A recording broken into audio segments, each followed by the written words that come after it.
그래서 이로코이라는 이런 인디안족을 연구를 한 거예요. 이 사람은 인디안을 옹호한 사람이 인디언이 토지를 소유해야 된다 이런 걸 주장을 했다는 거예요. 그래서 이 사람이 연구한 거 핵심이 뭐냐면 이로코족이 모계 사회에서 부계 사회로 전환되는 과정을 본 거예요. 그래서 모계 사회에서는 남성이 축출돼서 장가를 갔는데 부계 사회에서는 여성이 추출되면서 시집을 갔다는 거죠. 그래서 그 과정을 연구를 한 겁니다. 그래서 우리 아까 그거는 했고 뒤에 또 자세하게 나오니까 자 이거 한번 전부 다 읽어보자. 엥겔 응.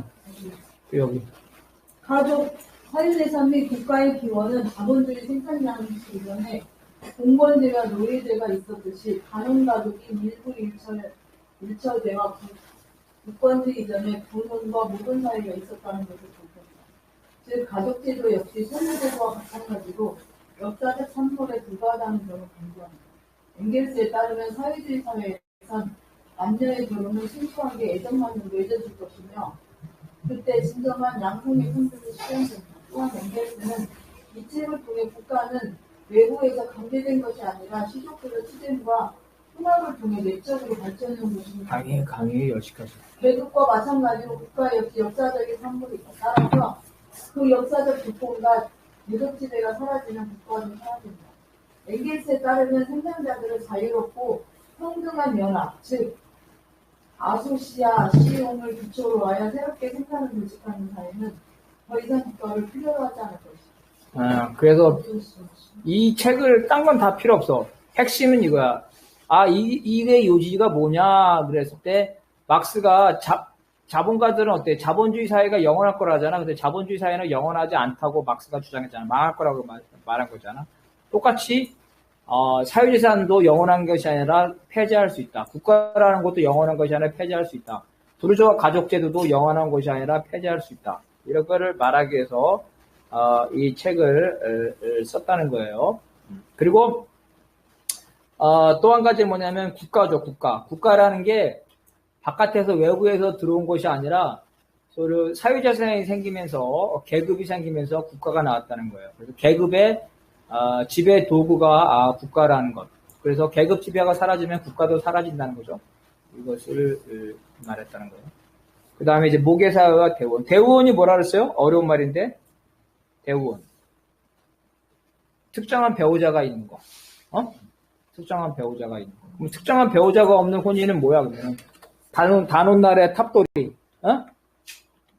단오날에 탑돌이를 해서 임신을 하잖아. 집으로 돌아가는 거야. 다음 날에 탑돌이를 해가지고 외간 남자, 모르는 남자죠? 그죠? 모르는 남자에서 임신을 해가지고 집으로 돌아오죠? 집에 돌아서 애를 낳아서 자식을 키우는 거야. 이게 이제 좋죠? 얼마나 간단하고 좋아. 왜 좋아? 자기 가족, 부족이나 시족이 영향을 안 받잖아. 그러면서 애를 키울 수 있잖아. 그죠? 그래서 이게 좋은 거야. 우리 저런 거 영화에서 봤을 거 아마. 아마존에 봤지, 아마존. 남자가 태어나면 어떻게 버려? 아마존 사회에서. 영화 안 봤어? 남자가 태어나면 죽이거나 강물에 던져버린다잖아. 그거 여자들만 사는 사회니까. 그래서 이렇게 모르는 남자를 임신해서 자식을 낳아서 재생산하는 거야. 이게 이런 이유가 뭐냐면 자기 시족을 보호하기 위해서 그런 거잖아. 근데 같은 시족 내에서는 하면 안 되니까 이런 거야. 이런 것들인데 이제 대우원은 그게 아니라는 거야. 상대방이 정해진 게 대우원이라는 거예요. 아니, 남자는 그걸 어떻게 그러면 어떻게 재생산을 해요? 남자가 없으면? 그렇지. 딸은 부족이지. 아까 이런 방식으로 하는 거지. 지금 중국에는 아직도 그런 데 있대. 찾아봐봐요. 중국 부족에 지금 나도 들어서 인터넷 찾아봤는데 중국에는 어떤 마을이 있냐면 이 마을은 당연히 이 마을도 시족사회죠. 그죠? 사회인데 이 마을에 관광을 가잖아. 관광을 가면 특히 남자죠. 남자는 반드시 그 동네 여자하고 잠을 자야 된대. 너무 좋겠는데? 응. 꼭 가봐야겠어. 왜냐면은 그 동네가 시족사회인데 자식을 낳아야 되는데 근친상간을 막기 위해서 외간 남자가 필요한 거잖아. 널리 알려야겠다. 그래서 관광을 가면 그 남자는 반드시 그 동네 마을 여자하고 잠을 자야 된다는 거야, 하룻밤. 이렇게 해가지고 그 종족이 재생산하는 거지. 이렇게 흔적이 남아있는 거예요. 어디 흔적이. 시족이 정확히 알려줘요. 주소를. 지금 끝나고 나서 찾아봐봐. 진짜 나 찾아보니까 있더라고. 중국에. 중국을 수없이 갔다 왔는데 없어? 나를 모르는 얘기야. 모르는 얘기. 그럼 딱 1분, 내 말이 거짓말 같으니까 딱 1분만 내가 찾아볼게. 네. 그게 왜 없어? 주소지 알려주면 좋아할 텐데, 솔직히. 중국, 그죠? 외부 남자, 그죠? 그, 하룻밤, 그죠? 응? 그 뭐야. 관광객, 안 봤는데? 오지마을. 이거 치면 나오지, 왜 안 나와?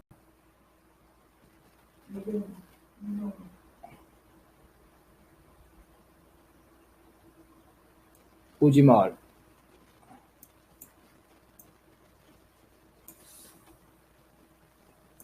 결혼 풍습. 찾아왔는데? 없어졌나? 왜 없어요?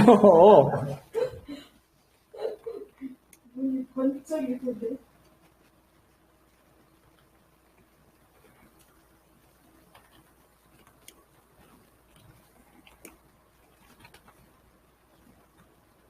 일분만 딱, 1분 동안 못 찾은 거라.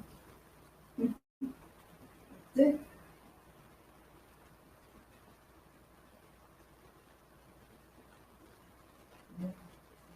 이쪽에 있는 것 같은데 이쪽에? 중국 소수민족의 이거? 그런 풍습. 아니야, 이거. 하도 되지 않아. 됐어. 내가 페이스북에 올려줄게. 어쨌든, 진짜 내가 찾아보니까 있더라고. 그 풍습이야, 풍습. 자, 이거 아직 안 읽었죠, 이거? 읽었나? 안 되겠어. 읽어. 이거? 응. 원시 공산제 사회에서 조폐원이 기본이었다. 이 경우 남녀가 부부 생활을 위해서 한쪽이 자신의 혈족을 떠나 다른 혈족으로 가서 살아야 했다. 처음에는 남성이 배출되었으며 나중에 여성이 배출되었다. 이 단계에서 특정인과 특정인의 성적 가족적 결합이라는 혼인제도가 처음으로 대우원의 모습으로 나타났다. 윤리학적 의미에서 가족제도는 특정 남녀의 부부 및 그 자녀의 구성, 그리고 이것을 재생산하기 위한 사회경제적 공동체를 구성하기 위한 남녀의 결합이다. 원시사회에서 가족의 형성에 따라 영향을 미친 것은 근친상간의 금지, 노동력의 확보, 사회재산의 보호 등이다. 여기 이런 시대에 무슨 사랑이 있었겠어? 생각을 해봐. 이런 시대에 무슨 남녀간의 애틋한 사랑은 자율적 같은 시족사회에 동성동본간의 사랑은 생길 수 있었겠다. 그렇지만 그 부족에서 그죠? 그 사회에서 인정하는 결혼제도에 그런 거 없는 거야. 그냥 탑돌이거나 아니면은 이런. 근데 이제 나중에 시간이 지나서 이런 거 있었대. 아까 말이죠. 이씨 자매들 미팅하는 거야. 이씨 자매들 무슨 말 알겠죠? 김씨 자매들, 김씨 아들들 이렇게 미팅해서 집단 미팅, 그죠? 집단 미팅 해가지고 그 중에 마음에 드는 사람 찾는 건 있겠죠, 그죠? 이런 건 있었겠다. 그래서 우리가 생각하는 사랑으로 이루어진 애틋한 그러한 결혼제도 그것도 역사의 산물이라는 거야. 그것도 역사의 산물이라는 거지. 바로 이런 게 중요했다는 거. 근친상간 금지, 노동력의 확보, 사회재산의 보호. 노동력 확보 엄청나게 중요하죠. 그래서 탑돌이를 하지 않고 이제는 결혼을 했다는 거죠. 혼인제도. 자, 그 다음. 혼인제도는 보통 군원, 무계원, 배우원, 남성의 장가, 여성의 시집, 일부 다처제 혹은 일처 가부제, 일부 일처제 등의 순서로 발전합니다. 하지만 모든 지역에서 반드시 이러한 순서로 발전한 것이 아닙니다. 각 인종과 지역의 특성에 따라 아직도 일부 일처제가 아닌 사회도 있고 여러 개의 혼인제도가 공존한 경우도 있고 초기의 가족관계에서 혼인제도가 없습니다. 불특정 다수인들의 성적 접촉이 있었고 혈연은 어머니를 기준으로 구분되었다. 이것을 모건과 엥겔스는 군혼제도라고 하는데 동물처럼 혼인제도가 아예 없었다고 봐야 합니다. 그래서 혼인제도를 찾는데 이 군혼이 엥겔스 모건은 불특정 다수인 간의 성적 겹촉이 핫토리? 이거는 그렇지. 그거는 혼인제도가 아니라는 거지. 여기서 혼인제도의 군혼은 뭐라고 아까 말한 것처럼 그죠? 자매 그죠? 자매들과 다른 성의 형제들 그죠? 이게 군혼제도야 첫 번째. 이게 첫 번째 군혼제도라고. 이거 대우혼이 아니죠 여기서는 군혼인데 대우혼이 아니야. 대우혼이 아니다. 비로소 대우혼은 조교원 한 명이 가능 한 명. 한 명이 이씨 딸이 혹은 이씨 아들이 박씨 딸이나 박씨 아들한테 가는 거죠. 이렇게 생기게 된다는 거야. 이게 대우원. 그 다음에 남자를 보냈다는 거죠. 이것도 다 생물학적 이유 때문에 그랬죠. 우리 다 성인이니까 남자들이 밝히잖아, 그죠? 사춘기가 되면은 본능이죠, 본능. 자기 유전자를 번식하기 위한. 그래서 남자가 위험 남자를 보내게 되고 그 다음에 사회재산이 생기니까 특히 땅, 경작, 대규모 목축은 남자들이 해야 되죠. 그래서 아버지가 그걸 남기기 위하려면 자기 아들한테 남기려면 아들을 잡아줘야 되죠. 그래서 딸을 보내는 거죠. 이렇게 되는 거예요. 그다음에 실제로 남자들이 밝혀요? 응? 실제로 남자들이 밝혀? 당연하지. 여자들만 밝혀? 그거는 여자들도 밝히는데 통상적으로 하게 되면은 통상적인 걸로 하게 되면은 남자들이 밝히지. 남자들은 불특정 여성하고 성관계를 할 수가 있어. 걔들 보면은 다 보잖아. 똑똑하잖아. 다 비슷하고 하잖아. 남자들의 특징이야. 다 그런 건 아닌데 대부분 남성이라는 성 자체가 자기 유전자를 번식시키는 욕망. 그러니까 남성들은 자유행위도 하고 다 하잖아. 어쨌든 그래서 이렇게 된 거. 일부 다처제 이런 식으로 이제 일부 일처제로 바뀌었다는 거고. 근데 모든 지역에서 반드시 이러한 순서로 발전된 것은 아니라는 거야. 그러니까 평균적으로 그렇다는 거지 안 그런 경우도 있었다는 거예요. 아직까지도 모계 사회가 있었던 경우도 있다는 거 아니야. 늦게까지도. 그래서 일부 일처제가 아닌 경우도 있고 여러 개의 혼인제도가 공존하는 경우도 있고 그래서 이 군혼제도를 이 불특정 다수인과 성적 접촉을 하는 걸 군혼제도라고 볼 수는 없다는 거야. 혼이라고 한다면 어떤 혼인제도인데 그거는 이제 아까 말한 대로 집단적인 관계죠. 이씨 부족과 김씨 부족들의 형제와 자매들의 결혼 이런 걸 이제 한꺼번에 결혼식으로 올리는 거야. 그래서 하루 이틀 미팅을 하겠지. 잔치를 벌이겠죠. 단오날에 잔치를 해가지고 이제 눈이 맞으면은 그 마지막 잔치 마지막 날에 짝 맞은 사람들을 집단으로 결혼시킨단 말이야. 이게 군혼이라고 볼 수가 있겠죠.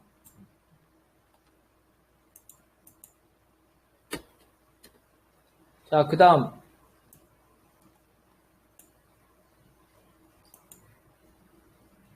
다만 극진상가는 동물의 집단에서 보듯이 우두머리에 의해 제한되었으며 공격적인 성습관 수것은 집단에서 추방되었다. 즉 모든 남성과 모든 여성의 성교가 허용되진 않았는데 이는 동물 집단에서도 마찬가지이다. 모건은 이 부분에 대해서도 근친상간의 관습을 소개하고 있으나 동물들의 가족관계를 보더라도 일반적인 것으로 볼 수 없다.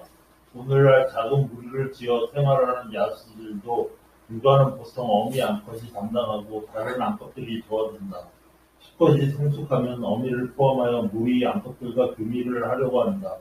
이런 이유로 성숙한 수컷은 우두머리 수컷이 되지 않는 한 무리에서 추방된다. 추방된 수컷은 다른 무리의 우두머리가 되든지 우두머리의 묵인 아래 새로운 구성원이 된다. 결국 무리에는 자유가 예외적으로 회원되는 것, 모계 활동의 수컷과 외부에서 들어온 수컷이 포함되었다. 따라서 무리를 이루고 사는 동물들도 모든 수컷에 대한 모든 암컷의 교미가 허용되는 것은 아니다. 그러니까 막 뭐 원시시대에는 막 그 사정없이 뭐 아무런 부작위적으로 이렇게 그런 군원제 그게 아니라는 거야. 동물도 그렇게 안 한다는 거야. 그죠? 동물도 그렇게 하지 않는다는 거예요. 그리고 이제 근친상간이 애외로 남아있는 거다. 이런 거. 어떤 데 있냐면은 노동력이 아주 부족한 사회. 에스키모 같은 데 있겠죠. 에스키모. 그렇게 된 거야. 예를 들어서 아까도 나왔는데 형이 죽으면 형수랑 결혼한다든지. 그죠? 이렇게. 그래서 다른 집에 뺏기면 안 되는 거야. 노동력이니까. 그죠? 형이 죽어가지고 형수가 뭐가 됐어? 형수가 이제 독신녀가 됐잖아. 근데 이 형수가 저 다른 마을 남자랑 결혼해서 이 형수가 떠나버리면 안 되죠? 노동력을 빼앗기는 거죠. 그러니까 동생이 형하고 결혼하는 거야. 이런 식으로 해서 노동력이 문제가 되기 때문에 노동력을 빼앗기지 않기 위해서 애외적인 근친상간의 관습이 있었다는 거예요. 애외적으로. 근친상간, 이것도 무슨 말이냐면 이 말이 이 근친상간이라는 게 제1 목적은 생물학적 이유지만 그 이후에 더 중요한 이유는 경제적, 그죠? 정치적 이런 이유라는 거야. 왜 어떻게 알고 있어? 바로 왕족들이죠. 왕족들은 근친상간 하잖아. 이 새끼들은 왜 하냐 이거야. 자기네 권력과 재력, 부와 권력을 지키기 위해서 이제 근친상간을 하는 거 아니야, 그죠? 뭐 네로는 뭐 엄마하고도 결혼했다는 거 아니야. 엄마하고 왜 결혼해? 엄마가 왜 결혼했을까? 네로가. 엄마가 엄청난 저거잖아. 엄마가 왕후잖아, 왕후. 엄청난 권력가잖아. 그러니까 아들하고 엄마하고 결혼하면 그 권력이 어떻겠어? 엄청나겠죠? 그래서 결혼한 거야. 권력을 위해서. 엄마하고 아들하고, 네로가. 그래서, 이러한 것들이 항상, 사회의 수준이 낮을 때는 생물학적인 것들이 결정하지만 그 이후로는 정치적이고 경제적인 것들이 결정을 한다는 거예요. 이거는 뭐 아까 다 얘기한 거니까 할 필요 없고요.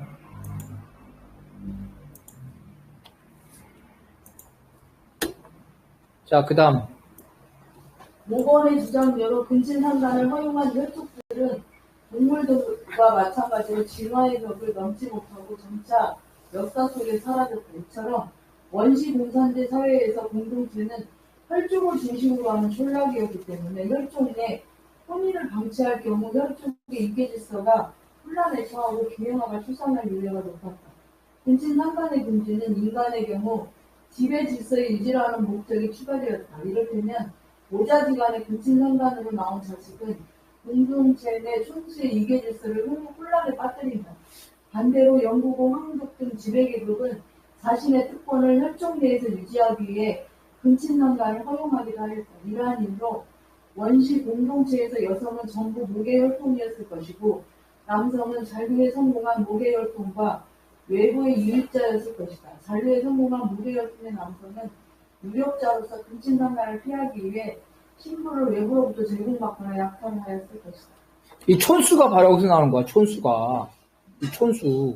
생각을 해봐. 자, 가부장제의 사회에서 가부장제 사회란 말이야. 그러면 할아버지가 있으면 남자 할아버지죠. 할아버지가 왕초겠죠. 할아버지가 왕초야. 근데 이 손녀가 많겠죠. 이 가부장제 사회에서 손녀가 한 30명 돼. 근데 이 손녀 중에 한 명이 아주 수악한 년이 있어가지고 할아버지를 꼬셔가지고 할아버지랑 결혼하게 되면 이 손녀의 지위는 어떻게 되는 거야 대체? 아버지가 이 손녀를 엄마라고 불러야 되는 거야? 촌수가 어떻게 돼? 어떻게 되는 거야? 촌수가 완전히 파괴되죠. 가족 질서가 완전히 무너지지. 그래서 절대 있어서는 되는 일 아니지. 이러면 그 사회가 망하겠지, 그지? 그래서 이러한 촌수가 중요하잖아. 촌수. 이게 위계 질서가 생기는 거야. 그래서 집단 사회, 특히 시족 사회에서는 어때? 촌수. 가보요? 가보야 뭐야? 족보? 좋고. 족보를 되게 중요시하는가, 그죠? 족보 엄청 짜이잖아. 이런 문제가 있는 거야. 그죠? 족보가 무너지고 사회가 무너져 버리는 거야. 그래서 절대로 이거를 지켜야 되는 거죠. 그래서 이러한 것들이 나오고. 근데 도시에서는 어때? 이런 게 필요하겠어? 도시에서는 불필요하죠. 집단 생활을 하지 않으니까. 도시에서는. 그래서 우리도 동성동본 있었잖아. 동성동본 결혼금지. 동성동본 결혼금지가 있었잖아. 근데 지금 폐지됐죠? 예. 지금 8촌까지 가능하나? 근데 논쟁이 되고 있어. 유전학적으로 이제 동성동본이라도 먼 거라면 상관이 없다고 했는데, 과연 이제 몇 촌까지를 이게 유전학적으로 문제가 있냐 논쟁이 되고, 아까 말한 것처럼 미국이나 일본의 경우에는 가까운 사촌끼리도 결혼을 갖다가 허용하는 경우도 있다고 합니다. 일단은 여기까지를 하고, 자, 여기 인터넷에 들어온 사람들 중에, 자, 여기 계신 분 중에, 여기 들어오신 분 중에 간단하게 하고 싶은 말이 있을 사람 하세요. 1분 동안. 없어요? 없나 봐, 아무도. 뭐, 이한국 동지나 저 함계남 동지 간단하게 하고 싶은 말 있으면. 없어? 예. 새로운 거 새로워. 새롭다고? 네. 저 이한국은 양반집 자식으로 태어나서 얘가 잘 간대잖아. 좋겠다. 우리 족보가 이만큼 두고 세고가 6번이거든. 족보가? 네, 응. 족보가. 제가 38대 손이에요. 네, 이만큼으로 8번인데, 6번인데, 족보 한 번 맞추는데 20만원씩 들어가, 이거를 20년에 한 번씩 맞춰요. 부모를 소집한대잖아. 그래, 그럴 수 있지. 어쨌든, 자, 그래서 지금 우리가 하고 있는 거는 뭐냐면, 여러 가지 결혼제도 재밌지만 중요한 건 뭐냐면 계속 반복되는데, 이 취지가 자본주의와 국가와 마찬가지로 이 가족제도, 결혼제도라는 것도, 이것도 하나의 역사적 산물이라는 거. 우리가 생각했던 사랑과 사랑으로 이루어진 일부 일처제, 이것도 하나의 제도적인 역사적 산물이라는 거지. 물론 일반인들은 그렇게까지 생각할 필요 없지만, 우리 운동하는 사람들은 그런 것도 생각하면서 너무 사랑에 빠지지 마. 사실은 사랑도 다 이런 제도적인 산물이니까. 여기까지 하겠습니다.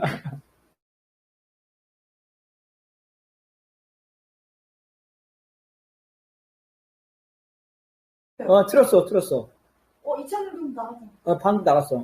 그 노동소통방에 각 지역에 투쟁하는 내용들을 좀. 오진우 동지밖에 없어. 이창규 동지 나중에. 오진우 동지? 네. 제주도에서 투쟁하는 소식을 노동소통방에다 좀 올려주시길 부탁드리겠습니다. 네. 왜 그러냐면요, 그 방이, 호수의 뭘 위해서? 그냥 여러 사람이 다양하게 글을 올려서 사람들이 활성화되는 게 필요한. 네, 활성화되지 않았다라는 지적이 있답니다. 아시겠죠? 네. 네, 그러면 다음 주에 보겠습니다. 화산 거기 갔다 왔어요? 오진우 동지? 어머니하고 갔다가 아버지는 마을 공동버스로 가고 어머니는 노인대학 나오고 같이 갔다가 그 길로 갔는데 가다가 싸워가지고 나는 내려주고 왔어. 내려주고 왔어. 그러니까. 자, 알았어요. 4월이네, 제주도에 아픔이 있는. 네, 다음 주 봬요. 네. 오늘이 4월 3일이네. 오진우 동지 있잖아. 네? 뭐라고? 화산 피해자였어. 그래? 근데 그것을 미시했어. 오늘이 4.3이네. 그러고 보니까. 화산이 육사는 보면 어떻게 되냐. 세계는 이창렬이. 빨리 가. 이한국 동지 집에 늦으면 안 되잖아.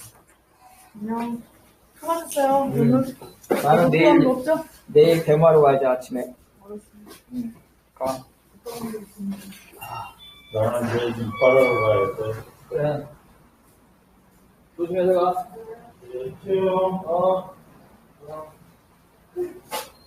뭐? 뭐?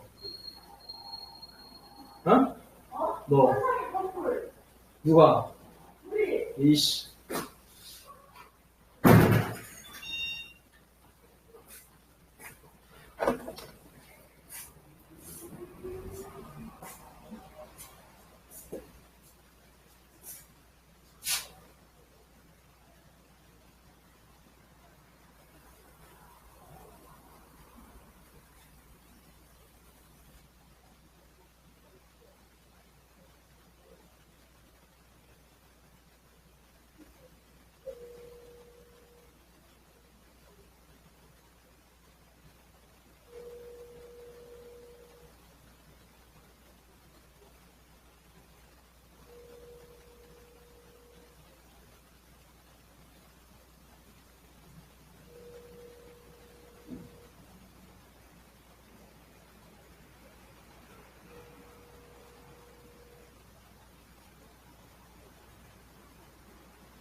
네, 여보세요? 그래. 전화했었네. 잘 지내냐? 나 잘 지내지? 그래? 뭐 강의 중에, 아까 강의 중에 온라인 강의 중이어가지고. 나는 지금 헌법재판소에 와 있지. 그래? 그래. 뭐, 이게 제일 한데? 너는 뭐, 영등포냐? 영등포 사무실이지. 강의 있을, 온라인 강의 있어가지고. 그래도 너 거기 계속 있으려고? 아니, 내일이랑 출근이니까. 너는 엄마 친구가 정년퇴임 했는데 궁금하지도 않냐? 작년 12월 말이 아니면은 올해 6월이야, 언제야? 작년 12월 31일로 정년퇴직했지, 인서가. 아니, 내 친구들 보니까 6월 말까지 다니던데? 은행 다니는 애들 보니까? 누가 이걸 말까지? 산업은행 다니는 애들 보니까 6월 말까지 다니던데. 한번 해석한다. 근데, 내일 이제, 너는 어떻게 보냐? 사람들은 5대3 얘기하던데? 아니, 법리적으로 하면은 탄핵을 할 수밖에 없고, 정치적인 이유로 다른 이유로 하면 답이 다르게 나오겠지만 일단 그거는 논외고 정치적으로 판단하는 우리가 어떻게 해. 법적으로 판단하면은 여기 8대 0으로 탄핵이 나와야지. 우리를 상대적으로 이체 맞춰야 되는 8대 맞을 치고 돼야 되는데 사람들 말로는 그게 합의에 못 이뤄갖고 그 합의를 이루다가 계속 늦어졌는데 도저히 그게 안 돼갖고 그러면 그냥 바로 까자 이렇게 된 거라고 들은데. 그렇게 될 가능성이 많지. 그래서 아마 별개의 의견 같은 거는 나올 수가 있겠지만 어쨌든 뭐 차의 경우에 뭐 6대1은 될 수도 있겠지만 어쨌든 탄핵이 되는 거 아니겠어? 탄핵이 안 되면은 저 재판장이 계속 저거 되겠지. 기각이나 각하할 바에야 차라리 결정을 안 하고 넘기겠지. 네가 볼 때는 파면이 될 것 같아? 뭐 법리적으로 보면 파면이라고 봐야지. 법리적인 경우는 당연한데 이게 세상사가 이상한 일이 자꾸 벌어지니까 골 때리는 일이. 뭐 대응하는 길밖에 없지 뭐. 너는 내일 몇 시에 출근? 사람들이 5대3이 돼서 이제 윤석이가 다시 오면은 이제 대부분 다 그래서 여당쪽에서 승복하라고 그러는 거고 야당에서는 윤석열이가 네가 승복해야 된다고 하는 이 논리가 5대3을 가져야 된는 얘기래. 아 우리는 승복이 할 수가 없으면 그러니까 그러면 이제 대단히 이제 전국에서 일어날 테고 그러면 이제 그게 비상계엄에 진짜 제대로 된 이제 핑계 빌미를 준다는 거지. 아니 국회의원을 체포하지 않은 이상 제적 과반수로 또 해제할 텐데 뭐. 모르겠어. 너는 내일 어디 출근한다는 거야? 나는 있잖아. 출근을 계속 하고 있어. 어떻게? 그래서 1년을 좀 더 1년 더 있어달라고 보면 1년 더 한 거지. 1년 더 하고 있지 지금. 축탁 전문위원은 축탁직으로. 너는 저것도 안 했지 않았냐? 임금 피크제도 안 했잖아 너는. 임금 피크제 했지. 좋아. 그럼 너 임금 피크제 할 때 출근을 어떻게 했어? 임금 피크제 할 때 임금 피크제를 2년 하고 그 다음에 계약 전화하는데 똑같이 약간 1년 좀 덜 했어도 똑같아. 뭐 어떻게 악랄하게 적게 주고 일시키라는 게 다 자본의 논리지 뭐. 너 임금 피크제 할 때 똑같이 출근했어. 시간도 똑같아? 그럼 똑같아. 아, 내 친구는 그 돈도 엄청나게 깎이고, 그래서 최저임금 위반 때문에 하루에 3시간인가 4시간밖에 일을 안 하던데? 그건 이제 티와케야. 거기에 노조가 있나 보지, 그렇게 된 게. 아니, 근데 실제로 실수령량이 맨 마지막에는 10%밖에 안 됐대. 너는 나는 20% 깎였지. 전체 봤던 거에 20%. 그렇구나. 그거 80% 받은 거 아니야, 그지? 그렇지. 산업은행 다른 동무 시고, 마지막 연도에는 10%밖에 못 받았대? 100원만 밖에. 정말 90% 깎였다는 뜻이야? 그 대신, 일하는 시간은 3시간만 일하면 돼가지고, 그냥 가서 출근하고 점심 먹고 오는 거였대. 미친 짓 아니야? 뭐 그런 거 아니야. 그렇게 그래, 그럼 하여튼 얼굴 한번 봐야지. 너는 한번 집에 한번 술 있잖아, 있거든? 무슨 술? 너 일본 갔다 와서 또 그거 사왔어. 또 사왔다고? 너 거기 그 본사 출근하는 거 다니는 거야? 본사 출근이지. 바빴어, 나도 이제 계속. 세상에. 하여튼 그래, 내일 한번 결과를 보고 또 통화하자, 그래. 그래, 그래, 알았어, 내일. 자전거 타냐? 자전거 타? 자전거 요즘에 오늘도 탔지. 그래? 훌륭하네. 너 뭐 건강 괜찮아?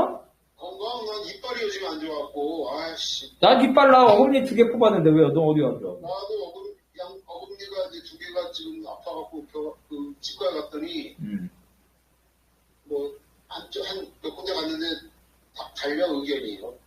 그냥 바로 깔끔하게 뽑고 임플란트 가자라는 놈이 있고, 한번 신경 치료해보고 살려보는데 안 될 수도 있다, 이렇게 하는 데도 있고, 그래서 헷갈려.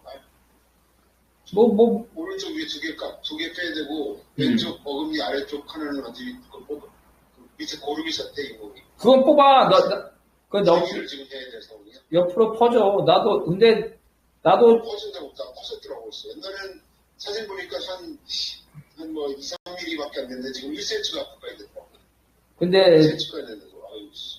하여튼 나도 저기 2개 뽑았어 어금니. 좀 뽑으면 그거 어떻게 뭐 심어야 될 거 아니야. 틀리려고. 그럼 여기서 뭐 하나에 뭐 50만 원씩 여기 영등포 앞에서 갔던데 하나에 50만 원씩 2개 심어야지. 최소 그 정도에. 2개 심어야지. 너무 싼데 하면 뭐 위험해. 그래서 그래서 지금 뭐 기다리고 있는가? 그거 여기 뼈 이식해가지고 뭐 4개월인가 얼마 있어야 한다더라고. 맞아. 너 뼈 이식했는데? 나 뼈 이식했지. 아이고. 언제부터 그랬냐? 뽑은 지는 뭐 2월 중순에 뽑았지. 그래? 얼마 안 됐네. 나이가 이제 60년을 써먹어서 이제 차이 날만나 하지. 그렇죠. 술 때문에 그래. 술이 그냥 다 좋아. 치워서. 야, 술 안 먹는 사람도 다 그래. 뭐 나이가 지금 담배 피는. 불렀더니 그 집은 알고 가는 거야? 아니 그냥 동네 그냥 영등포 아니 그냥 찾아가지고 치과 중에 좀 큰데 그 오른 위쪽이 아래쪽이야? 아래쪽 2개. 아래쪽? 그 다행히 아래쪽이네. 왜 위쪽이 더 안 좋아? 힘들어. 위쪽이 힘들다고? 아래는 뼈가 응. 쭉 이제 아래턱은 뼈가 꽉 차 있고 이 상하 위턱은 위에 콧구멍 밑에 그 빈 공간이 있어. 상하통이라고 해갖고 거기에 그게 얇은 사람은 그 나사가 뚫고 올라가. 하여튼 그런 게 있더라고. 나는 지금 이쪽이야. 그래갖고 어떤 병원 갔더니 상하동 거상술을 해야 된다고 별도로 한 뼈 이식 플러스 70만 원을 달라고 하더라고. 마케팅이지. 어떤 데도 괜찮더라고. 난 요즘에 판단하기 힘들어. 그래서 저기 다음 한 4월달 넘기들 하면 또 한번 보자 그래. 그래 알았어. 난 뭐 계속 그 프리스를 계속 하고 있지. 그럼 하지 뭐 계속. 그래 알았어. 또 연락할게. 어. 네.